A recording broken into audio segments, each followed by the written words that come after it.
Hey again, people. How do you fix that annoying little mistake on instant articles? Well, I'll show you how to do it. And this fixes, it'll fix it most of the time. Okay, so if you get this warning here, that's what we're going to fix.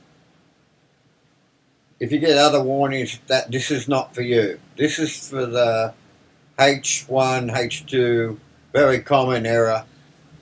And so what we have to do is look for that right there. That's the little monster that's causing the problem. Just here. Can you see that? Whoops.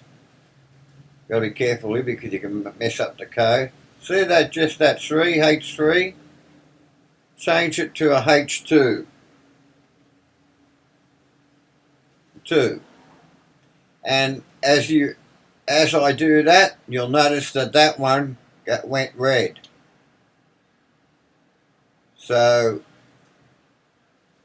change that one there to 2. Go up and save it. And bingo. No more mistake. It's gone. As easy as that. And it's in English, this video. Have a great day and happy blogging. Bye now.